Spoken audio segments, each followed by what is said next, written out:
बिस्मिल्लाहिर्रहमानिर्रहीम, अस्सलाम वालेकुम। Welcome to my kitchen. आज मैं आपसे पोटैटो बाइट्स की रेसिपी शेयर करूंगी जो बहुत ही लाइट स्नैक है, बहुत ही मज़ेदार और बहुत ही टेस्टी बनता है। आप इसको ज़रूर ट्राई कीजिएगा, सभी को ये बहुत पसंद आएगा। स्पेशली बच्चों को तो ये बहुत ही पसंद आने वाला है, तो इसलिए आप ज़रूर इसको ट्राई कीजिएगा। अंदर से बहुत ही सॉफ्ट बने हैं और बाहर की जो इसकी लेयर है बहुत ही क्रिस्पी और क्रंची बनी है। आपका जब भी कुछ लाइट खाने को दिल करे तो आप इस स्नैक को ट्राई कर सकते हैं।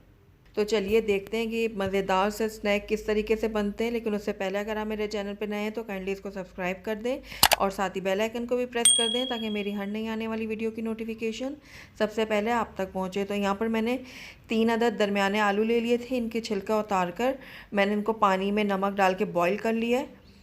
अब इनको हम ग्रेट कर लेंगे।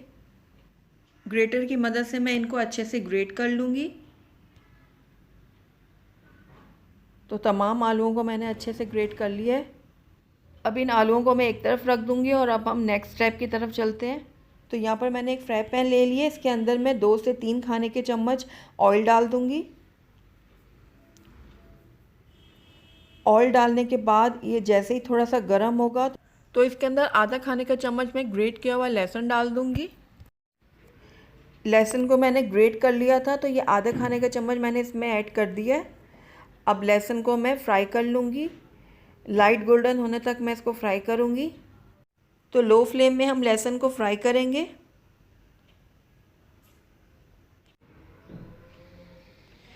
तो ये लहसुन गोल्डन ब्राउन हो चुका है। अब इस टाइम पे आकर इसके अंदर मैं आधा खाने का चम्मच जो है वो चिली फ्लेक्स डालूँगी। चिली फ्लेक्स को भी मैं थोड़ा सा फ्राई कर लूँगी लहसुन के साथ।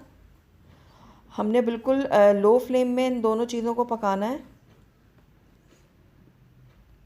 तो ये देखिए लहसुन और चिली फ्लेक्स को मैंने थोड़ा सा फ्राई कर लिया है। अब इसके अंदर मैं नमक ऐड करूँगी। तो नमक आप बहुत ध्यान से डालिएगा क्योंकि हमने आलूओं को बॉईल करते वक्त भी उसमें नमक ऐड किया था। तो नमक को भी मैं मिक्स कर लूँगी। उसके बाद इसके अंदर मैं 1 कप पानी ऐड करूँगी। पानी को मैं बॉईल होने तक पका लूँगी। तो ये देखिए पानी में बॉईल आ चुका है। अब इस टाइम पे आकर 1 कप मैं चावलों का आटा इसमें ऐड करूँगी। तो थोड़ा थोड़ा करके मैं इसमें चावलों का आटा ऐड कर रही हूँ। मिक्स करती जाऊँगी साथ साथ।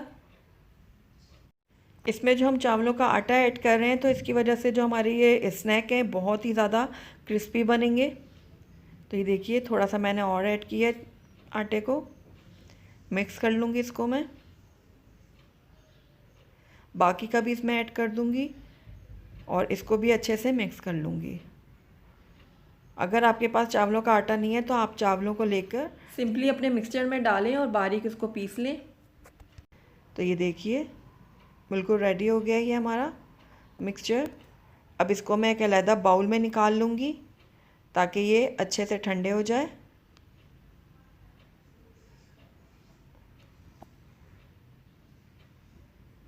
तो ये देखिए सारा मिक्सचर मैंने इसमें निकाल लिया। अब इसको हम अच्छे से ठंडा कर लेंगे। तो ठंडा हो चुका है ये हमारा मिक्सचर। अब इसके अंदर मैं बॉइल्ड ग्रेटेड जो हमने पोटैटो रखे हुए थे वो डाल दूँगी।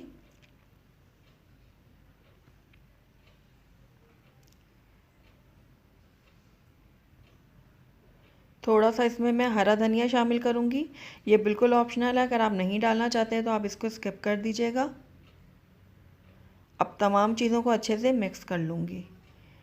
तो आपने देखा कि इसमें कितने कम इंग्रेडिएंट्स डले हैं लेकिन टेस्ट में ये बहुत ही मज़ेदार बनेंगे और बहुत ही लाइट सा ये स्नैक तैयार होगा। तो अब इसमें 1 से 2 खाने के चम्मच मैं कॉर्नफ्लोर के ऐड करूँगी। आप पहले 1 चम्मच डाल के देख लीजिएगा। अगर आपको डो जो है वो परफेक्ट लगे तो आप दूसरा चम्मच मत ऐड कीजिएगा।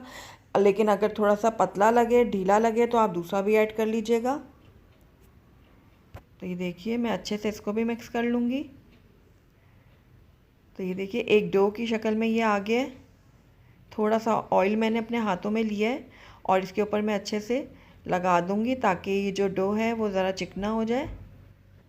तो ये देखिए डो हमारा बिल्कुल रेडी है। आइए अब हम नेक्स्ट स्टेप की तरफ चलते हैं। तो देखिए डो को मैं निकाल लूँगी, इसको इस तरीके से थोड़ा सा रोल करूँगी और इसको इक्वली पार्ट में डिवाइड कर दूँगी। तो ये देखिए अपने हिसाब से आप इसको इक्वल पार्ट्स में डिवाइड कर लीजिएगा। उसके बाद मैं हाथों में थोड़ा सा ऑयल लूँगी और इसको इस तरीके से रोल कर लूँगी। तो आपको जितना थिक चाहिए आप उस हिसाब से इसको रोल कर लें।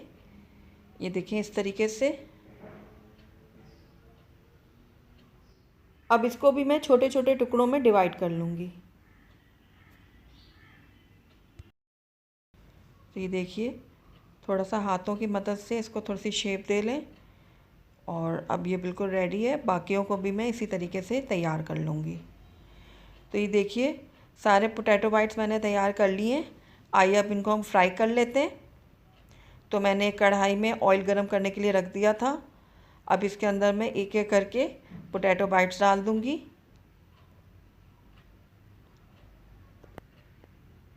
तो ये देखिए पोटैटो बाइट्स मैं ऑयल में डाल रही हूँ।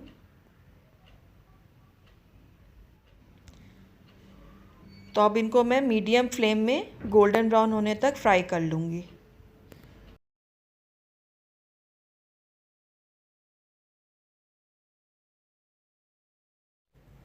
तो ये देखिए कितने ज़बरदस्त से हमारे पोटैटो बाइट्स फ्राई हो रहे हैं।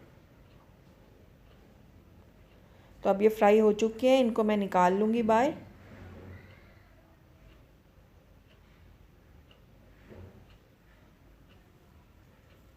ये देखिए ज़बरदस्त से हमारे पोटैटो बाइट्स रेडी हैं और इसी तरीके से मैं बाकी के भी पोटैटो बाइट्स फ्राई कर लूँगी।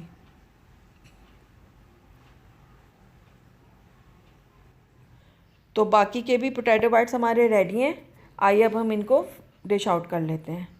तो अल्हम्दुलिल्लाह हमारे बहुत ही मज़ेदार, बहुत ही क्रिस्पी से, बहुत ही लाइट से पोटैटो बाइट्स बनके तैयार हैं। बहुत लाइट सा ये स्नैक है और बहुत ही जल्दी ये तैयार हो जाता है। तो आप इस रेसिपी को ज़रूर ट्राई कीजिएगा और अपने बच्चों को बना के दीजिएगा, उनको ये ज़रूर पसंद आएंगे। तो अगर आपको मेरी रेसिपी पसंद आई है तो इसको लाइक करें, अपने दोस्तों के साथ शेयर करें और अगर पहली दफ़ा मेरे चैनल पे आएँ तो काइंडली इसको सब्सक्राइब भी कर लें और साथ ही बेल आइकन को भी प्रेस कर दें ताकि मेरी हर नई आने वाली वीडियो की नोटिफिकेशन सबसे पहले आप तक पहुँचे। Thank you for watching. अल्लाह हाफिज़।